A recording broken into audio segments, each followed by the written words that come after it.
La paz esté con todos ustedes, hermanos y amigos. Hemos entrado ya al tiempo ordinario, luego de varios días. Hemos celebrado la resurrección de nuestro Señor Jesucristo, su ascensión y luego este don tan maravilloso del Espíritu Santo. Ciertamente, creer, tener fe es necesario para salvarnos, pero Cristo en el Evangelio nos va a mostrar que no solamente basta creer en Él, sino también que la eternidad, que alcanzar la eternidad implica, además de tener fe, también vivir con una ética, la ética preciosa cristiana. Y no solamente eso, sino también un comportamiento espiritual, una vida compasiva. Miren cómo el texto del Evangelio que nos regala la Iglesia para este lunes de la octava semana del tiempo ordinario del Evangelio según San Marcos, tomado el capítulo 10, versículos 17 al 27, nos dice lo siguiente. Cuando Jesús se puso en camino, un hombre corrió hacia él y, arrodillándose, le preguntó: Maestro bueno, ¿qué debo hacer para heredar la vida eterna? Jesús le dijo: ¿Por qué me llamas bueno? Solo Dios es bueno.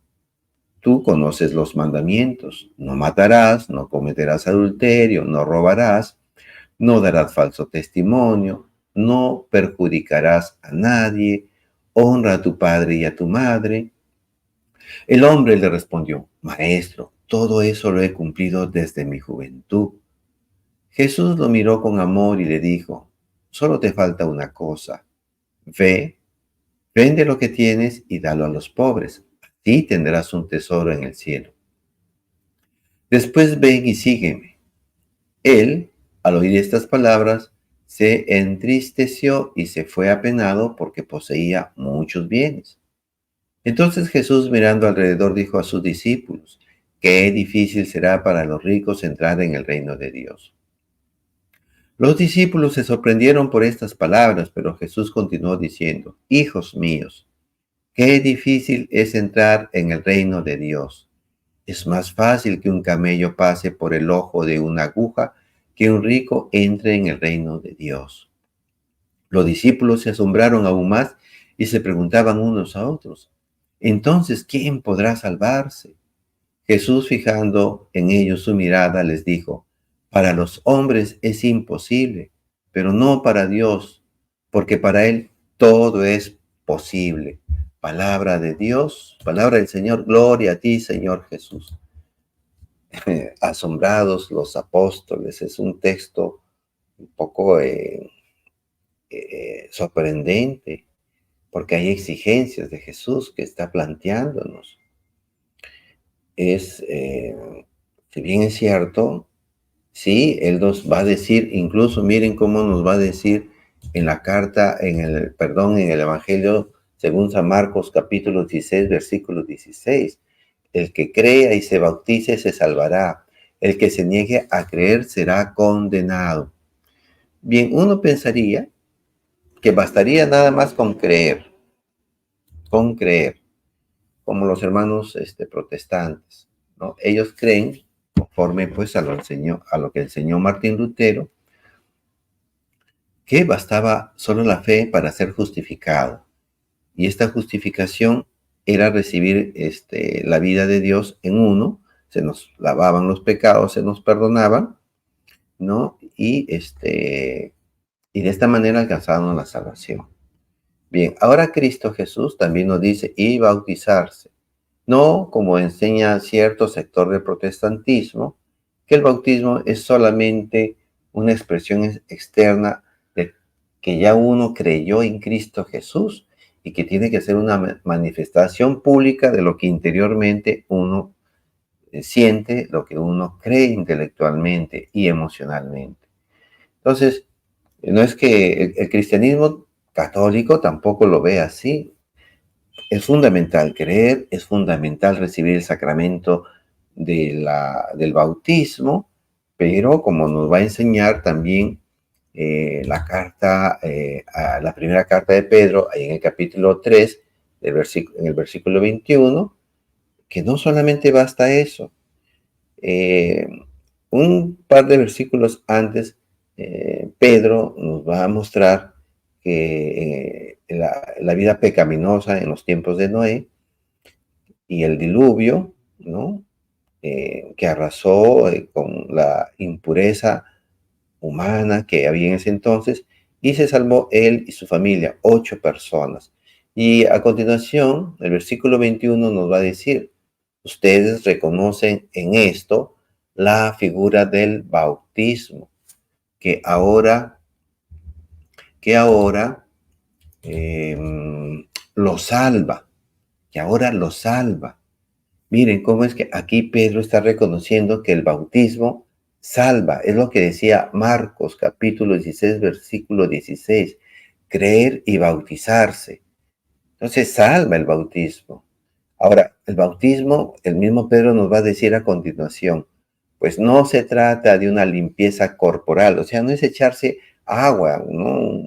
Una manifestación externa, no, dice, sino que se pide a Dios una renovación interior por medio de la resurrección de Cristo Jesús. Palabra de Dios, te alabamos, Señor. Entonces, a continuación, ya hemos creído en Cristo, nos hemos bautizado, pero Pedro nos está mostrando, conforme al Evangelio que hemos leído, que debe haber una renovación de nuestros pensamientos, de nuestras conductas, empezar a llevar una vida de santidad, ¿no? Morimos al pecado, pero resucitamos a una nueva vida. Bien, entonces, eh, aquí Jesús nos va a mostrar que para salvarse, miren lo que le pregunta esta persona, ¿no? ¿Qué he de hacer para alcanzar la vida eterna? Jesús no le dice, pues, solamente tienes que creer en mí, ¿no? No le dice, solamente bautízate, ¿no? Y no tampoco le dice, cree y bautízate, ¿no? Aquí lo que le va a decir Jesús, los mandamientos, llevar una vida de santidad, lo que Pedro está diciendo. Entonces empieza primero con la primera parte de los mandamientos que se refiere a Dios. Jesús le va a decir, ¿por qué me llamas bueno? Solo Dios es bueno, ¿no? O sea, tener a un solo Dios, honrar a Dios, no tomar las cosas de Dios, su nombre en vano, no jurar en vano, guardar los días festivos, las solemnidades, ¿no? Religiosas. Y a continuación va a venir la segunda parte sobre la moral de la vida humana. Y va a empezar con el primer, indicando lo fundamental, que es la vida. No matarás. Y entonces ahora se hace todavía mucho más patente eh, este, mm, este mandamiento, porque ahora la vida está siendo gravemente afectada por diferentes ideologías que están poniendo en duda la vida humana desde la concepción. Incluso se está desvalorando la vida también en la ancianidad y se está falseando con esto de la mal llamada muerte digna. ¿Cómo va a ser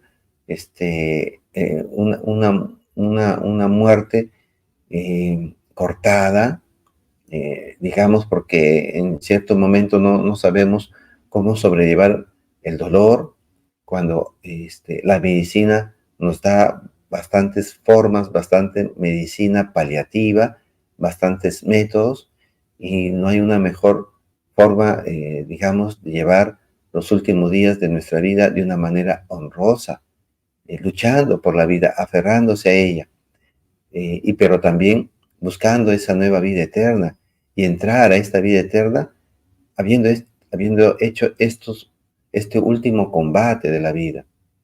A continuación nos va a decir, nos va a hablar sobre la moral del matrimonio, la moral de la vida sexual. No cometerás adulterio.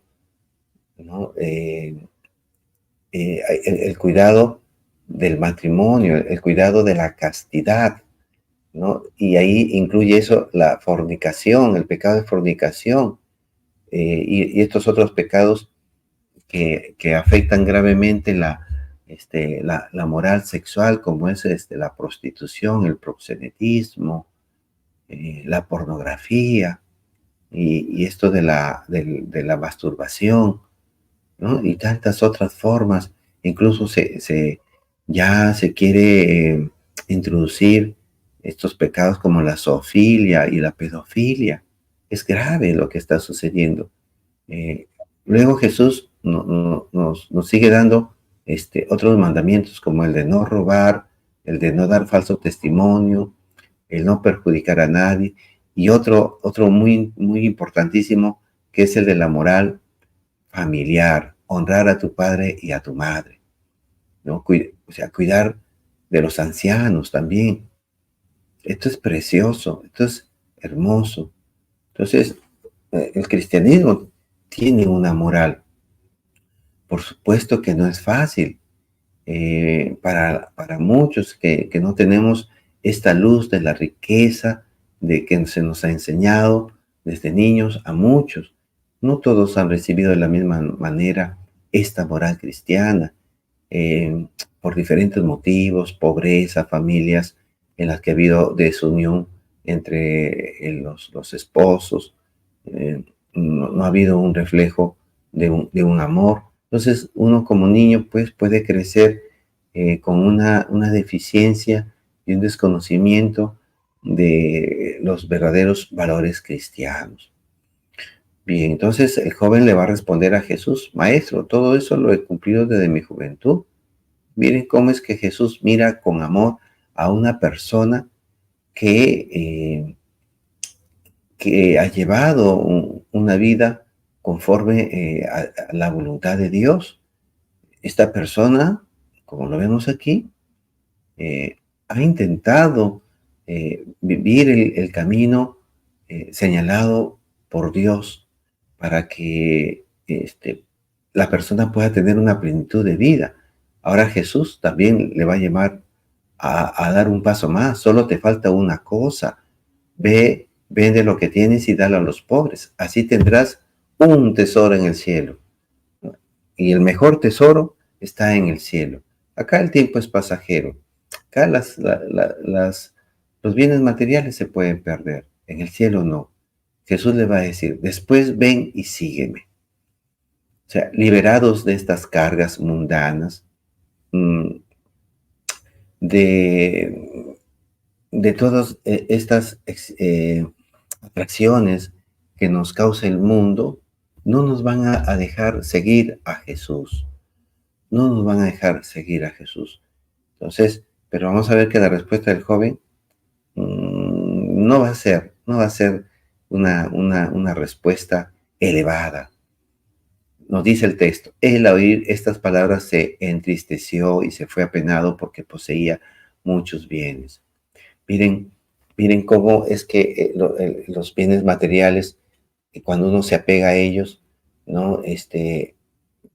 Pasan a ser un Dios para estas personas. Miren cómo la exigencia de ser compasivos con otros ya no lo vemos como una riqueza, ya no lo vemos como un camino para tener ese tesoro en el cielo. Entonces, ahí estamos llamados pues a alegrarnos también compartiendo lo que tenemos. Luego Jesús les va a decir a los discípulos: qué difícil será para los ricos entrar en el reino de Dios. Los discípulos se sorprendieron por estas palabras, pero Jesús continuó diciendo: hijos míos, qué difícil es entrar en el reino de Dios. Miren, no es que ya yo creo, no es que ya me bauticé, ¿no? No queda ahí. Miren cómo es que Jesús nos ha dado esta exigencia de vida moral, una ética moral, y también nos ha llamado a tener una compasión por los más necesitados. Es más, si así nosotros podamos dar toda la riqueza material que podemos tener, jamás nos va a faltar el pan del día, o hasta Jesús de repente nos da nuevas empresas, nuevos negocios, y vamos a recuperar todo ese dinero, ¿no? Entonces, porque para Dios nada es imposible. Entonces, hermanos, estamos invitados a que, sí, esforzarnos. Para el protestantismo, esforzarse significa no creer en Dios. O sea, eh, para ellos, más bien resulta que, que es un agobio para el alma. No, para nada. Si Cristo ha señalado que tenemos que guardar los mandamientos, que tener solidaridad con el prójimo para salvarnos, Él lo sabe mucho mejor. Y son las pautas que Él ha puesto para alcanzar la salvación. No solamente creer. Hermano evangélico, si tú me estás escuchando, ten en cuenta lo que nuestro Señor Jesucristo está diciendo, ¿no? Bien, entonces, eh, esta salvación según Jesucristo no es la fe luterana, de que solo la fe justifica, ¿no? Eh, y esto de ser compasivos es de hacerlo con alegría.